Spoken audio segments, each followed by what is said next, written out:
জাতিসংঘ অধিবেশনের ফাঁকে ডক্টর মোহাম্মদ ইউনূস পেলেন বিশ্ব নেতাদের অভূতপূর্ব সমর্থন।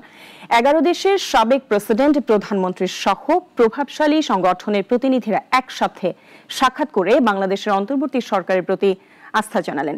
পুনর্গঠন ও অর্থনৈতিক পুনরুদ্ধারে সহযোগিতার আশ্বাসও দেন তারা। আরো জানাচ্ছেন ইশরাত জাহান।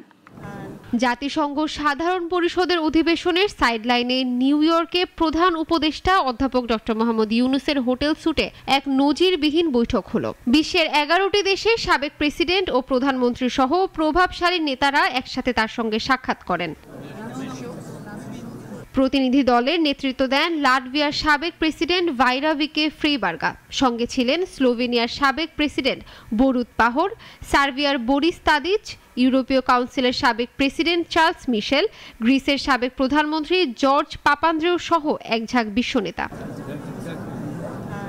এছাড়া কমনওয়েলথের সাবেক মহাসচিব, জাতিসংঘ সাধারণ পরিষদের সাবেক সভাপতি, বিশ্ব ব্যাংকের সাবেক সহসভাপতি, রবার্ট এফ কেনেডি হিউম্যান রাইটসের প্রেসিডেন্ট কেরি কেনেডি এবং Georgetown institute for women, peace and সিকিউরিটির প্রতিনিধিরাও ছিলেন বৈঠকে। জাতিসংঘ সনদের 8 দশক সাবেক নেতারা ডক্টর ইউনূসের দারিদ্র্য দূরীকরণ ও সামাজিক ন্যায় বিচারের আজীবন অবদানের প্রশংসা করেন এবং বাংলাদেশের জনগণকে পূর্ণ সমর্থন জানান। ভবিষ্যতের রূপরেখা তৈরি। ডক্টর ইউনূস আবেগাপ্লুত হয়ে বলেন, এই সমর্থন অপ্রত্যাশিত। তিনি গত 15 বছরের অপশাসনকে রিক্টার স্কেলে 9 মাত্রার ভূমিকম্পের সঙ্গে তুলনা করে বলেন, জনগণ রাতারাতি পরিবর্তন চায়, অথচ সীমিত সম্পদ দিয়ে তা কঠিন।